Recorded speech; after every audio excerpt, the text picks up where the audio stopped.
अब हम आगे आज आपको पढ़ाने जा रहे हैं नए टॉपिक पर अनुक्रम और श्रेणी चैप्टर 9। गुणोत्तर श्रेणी हमारा चल रहा था, उसके अंतर्गत एक आता है आवर्त दशमलव।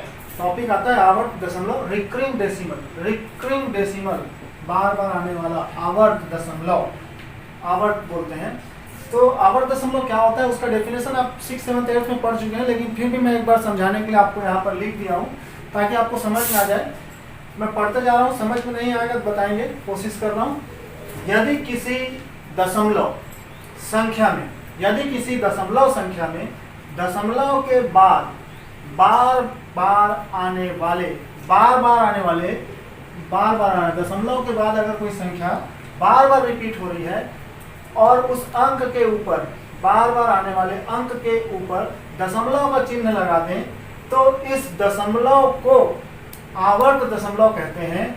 जिस अंक के ऊपर दशमलव लगा होता है उसकी पुनरावृत्ति होती रहती है। ठीक है, जैसे यहाँ पर हमने एक एग्जांपल दिया है रिकरिंग डेसिमल को समझाने के लिए। यहाँ ध्यान देंगे 0.325 के ऊपर में यहाँ पर दशमलव लगा है। दशमलव के बाद आने वाली संख्याएं जिस पर बार बार आने का प्रोसेस है, अगर उस संख्या के ऊपर दशमलव लगा हुआ है, ऐसा एक बिंदी लगा हो, तो इसका मतलब है कि 0.32, क्योंकि इसके ऊपर में आवर्त नहीं लगा है, यहाँ पर डेसिमल नहीं लगा है, तो ये वैसे ही रहेगा। उसके बाद जो संख्या आ रही है उसके ऊपर में दशमलव लगा है, तो वो बार बार रिपीट हो रही है, इसका मतलब है कि वो अनंत बार आ रही है। इसी प्रकार से एक और एग्जाम्पल दिया है मैंने। अगर ये एक एग्जाम्पल से समझ में नहीं आया तो दूसरा एग्जाम्पल 0.2, 1 का आवर्त, 3 का आवर्त, ऐसा यहाँ पर लगा है ना, दो संख्याओं पर आवर्त लगा हुआ है। तो इसका मतलब क्या है कि 1 और 3 कंटिन्यूएशन में रिपीट हो रहे हैं, 1 3 1 3 1 3 अनंत तक आ रहे हैं, ये मतलब है। वास्तव में इसे एक अनंत गुणोत्तर श्रेणी के रूप में व्यक्त किया जाता है। इसको बनाने का, अगर इस प्रकार का कोई सवाल मिलता है और इसकी वैल्यू फाइंड आउट करने के लिए बोली जाए, तो हम इसको एक अनंत गुणोत्तर श्रेणी के रूप में व्यक्त कर लेते हैं और योगफल एक परिमित संख्या के रूप में निकालते हैं। इस सूत्र का प्रयोग करते हैं, s infinity is equal to a/1 minus r, ऐसा लिख लेंगे और फिर बनाने के लिए अनंत गुणोत्तर श्रेणी के फार्मूले का यूज किया जाता है। फिर आता हूं मैं अगले टॉपिक पर, जिसका नाम है consecutive terms of GP. Consecutive terms of GP, गुणोत्तर श्रेणी के क्रमागत पद। तो यहाँ पर लिखा है कि गुणोत्तर श्रेणी के 3 क्रमागत पद, किसी भी गुणोत्तर श्रेणी के जो 3 क्रमागत पद बोले जाते हैं वो ऐसे होते हैं a/r, a/r, जहां पर इनका कॉमन रेशियो जो होता है, कॉमन रेशियो कितना होता है, इस प्रकार से होता है, r होता है। गुणोत्तर श्रेणी के 4 क्रमागत पद a/r3, a/r, ar। फिर अगला क्या होगा, ar3। ठीक है, गुणोत्तर श्रेणी के 5 क्रमागत पद a/r का स्क्वायर, a/r, ar और ar का स्क्वायर। कॉमन रेशियो क्या होगा यहाँ पर r। इस वाले में, सेकेंड वाले में जब 4 क्रमागत पद होते हैं, 4 क्रमागत पद होंगे तो कॉमन रेशियो होता है r स्क्वायर। जब 5 क्रमागत पद होंगे तो कॉमन रेशियो होगा r। तो विषम के लिए r होता है, सम वाली संख्याओं के लिए r स्क्वायर होता है। अब हम अगले टॉपिक पर आ रहे हैं जो बहुत ही महत्वपूर्ण टॉपिक है। टॉपिक का नाम है ज्योमेट्रिकल मीन, ज्योमेट्रिक मीन, गुणोत्तर माध्य।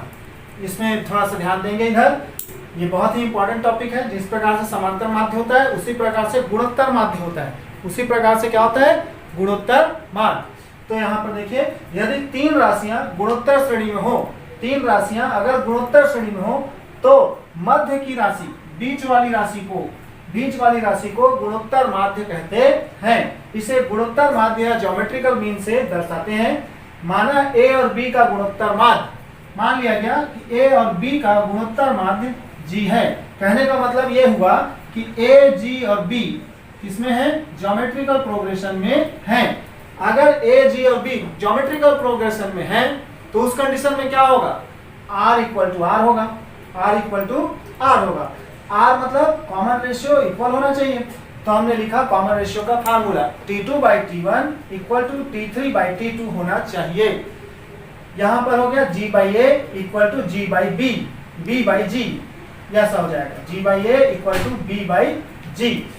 तो इसको क्रॉस मल्टीप्लाई कर देंगे तो जी स्क्वायर इक्वल टू हो जाएगा A B, G equal to हो जाएगा रूट ओवर ए बी। थोड़ा सा यहाँ पर ध्यान देने वाली बातें हैं, कुछ चीज़ों के लिए ऐसा है कि यदि ए और बी दोनों ऋणात्मक हों, थोड़ा ध्यान से सुनेंगे, यदि ए और बी दोनों क्वांटिटीज ऋणात्मक हों तो जी इक्वल टू हमेशा माइनस रूट ए बी लिया जाएगा।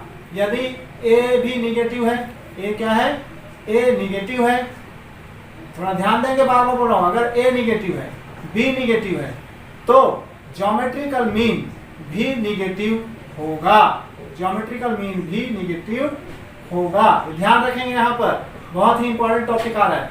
अगर ए निगेटिव है बी निगेटिव है तो जी ज्योमेट्रिकल मीन क्या होना चाहिए, निगेटिव होगा। जनरली हम लोग क्या पढ़ते हैं, g equal to root over a b लिख देते हैं, ए निगेटिव ऐसा करके और बी भी निगेटिव, निगेटिव निगेटिव पॉजिटिव और फिर आंसर पॉजिटिव में दे देते हैं।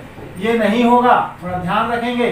क्या होगा, अगर ए निगेटिव है बी निगेटिव है तो जी का मान भी निगेटिव में ही होगा। दूसरी बात, यदि ए और बी के चिन्ह विपरीत हैं, यदि ए और बी दोनों के चिन्ह क्या हैं, विपरीत हैं, तो उस स्थिति में ज्योमेट्रिकल मीन को डिफाइन नहीं किया जा सकता, नॉट डिफाइंड, ऐसा हमको लिखना पड़ेगा। अगर ए पॉजिटिव है बी निगेटिव है, ए पॉजिटिव है बी निगेटिव है तो geometrical mean is not defined, then geometrical mean is not defined.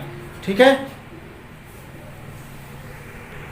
अभी हम गुणोत्तर माध्य के बारे में आपको बता रहे थे। अब मैं आ रहा हूँ आगे की तरफ कि दो राशियों के बीच n गुणोत्तर माध्य कैसे निकाले जाते हैं।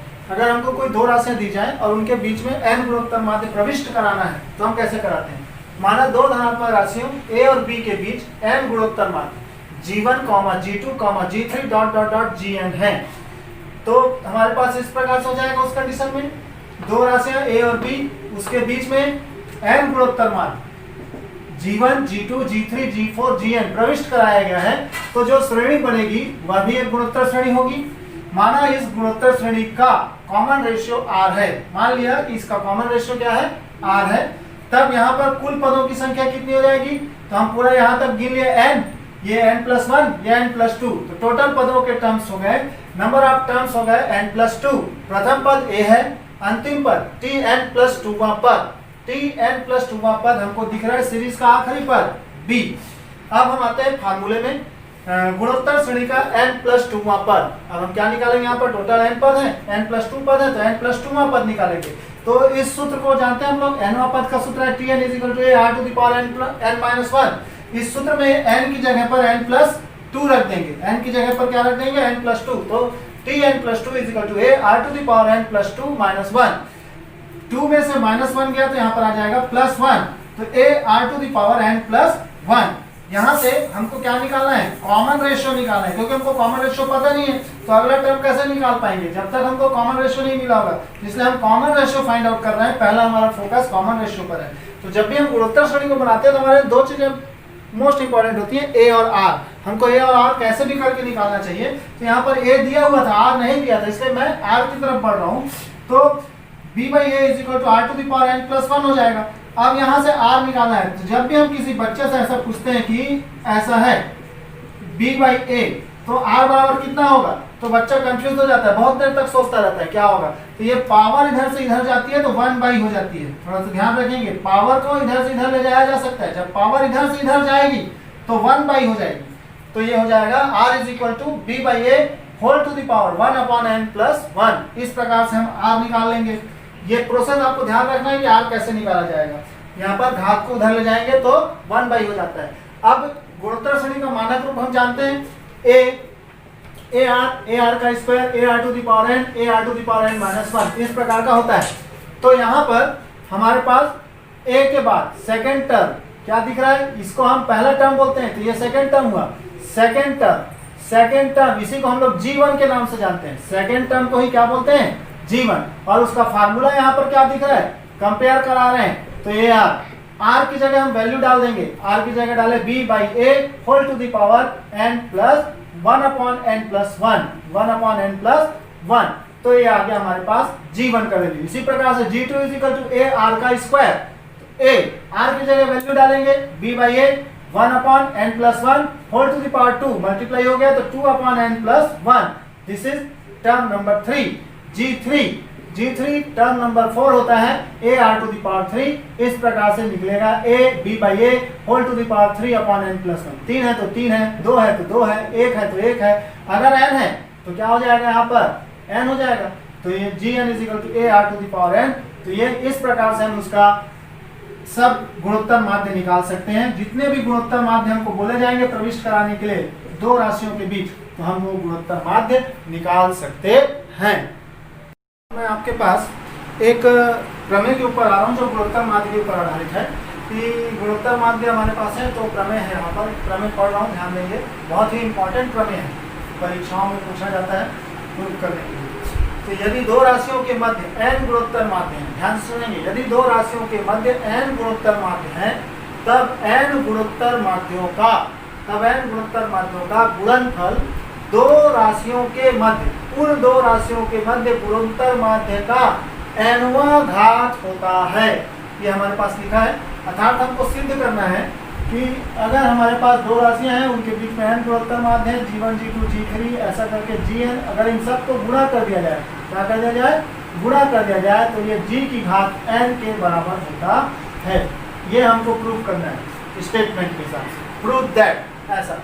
तो माना दो राशियों a और b के बीच n गुणोत्तर माध्य G1 G2 G3 Gn है, तब a G1, G2, G3, dot dot dot करके यहाँ पर Gn और b गुणोत्तर श्रेणी में होगा। माना श्रेणी का सार्वनुपात r है, मान लिया गया कि श्रेणी का सार्वनुपात r है, तब अभी पिछले वाले में मैंने बताया था, तो r is equal to B upon A whole to the power 1 upon n plus 1 हो जाएगा। हमने G1 G2 G3 Gn निकाला था, तो G1 is equal to a कोष्टक में b upon A whole to the power 1 upon n plus 1, a bracket में b upon A whole to the power 2 upon n plus 1, Gn is equal to a r to the power n हो जाएगा, a r to the power n, तो a into B by A whole to the power n upon n plus 1। अब हमको बोला गया है कि इन सब का लेफ्ट हैंड साइड क्या लेना है, गुणोत्तर माध्यों का, n गुणोत्तर माध्यों का गुणनफल, अर्थात G1 into G2 into G3 into Gn dot dot dot. तो यहाँ पर हमने इन सब को लिख लिया। G1 का value AR square, G3 AR cube और AR to the power n। जब हम सबको गुणा करेंगे तो a यहाँ पर कितने बार गुणा हुआ है, n बार, तो a to the power n, r power है 1 2 3 अप टू n, तो सब गुणे में है, तो सबको क्या कर देंगे, प्लस कर देंगे, 1 प्लस 2 प्लस 3 प्लस n। यहाँ पर इसका फार्मूला होता है अरिथमेटिकल प्रोग्रेशन की, जिसको हम लोग समेशन n कहते हैं। फार्मूला होता है n प्लस 1 बाई 2। तो हमने यहाँ पर फार्मूला पुटअप कर दिया n प्लस 1 अपॉन 2। तो इस प्रकार से हमारे पास a to the power n r to the power n plus 1 by 2 हो जाएगा। अब हम r की वैल्यू यहाँ से लाकर पुटअप कर देते हैं। r की value b upon a 1 upon n plus 1 n plus 1 by 2, तो ये इससे कैंसिल हो जाएगा, कैंसिल कर दिए, बचा n by 2, a to the power n into B by A whole to the power n by 2। ये दोनों में चला जाएगा, इसमें भी जाएगा और इसमें भी जाएगा, तो b to the power n by 2 a to the power n by 2। इसको नीचे से ऊपर लेंगे तो पावर माइनस हो जाएगी, ये अपन जानते हैं। एक में से आधा गया तो आधा बच जाएगा, इस प्रकार से आ गया। फिर इसको हम ऐसा लिख सकते हैं, रूट में ऐसा कन्वर्ट कर दिए, और इसको हम g बोलते हैं, इसको हम क्या बोलते हैं, g। तो इस प्रकार से राइट हैंड साइड प्रूव्ड होता है। इतना आपको समझना है, ये बहुत ही इम्पोर्टेंट है, आपको ये ध्यान देना है। इस प्रकार की चीज़ें हैं।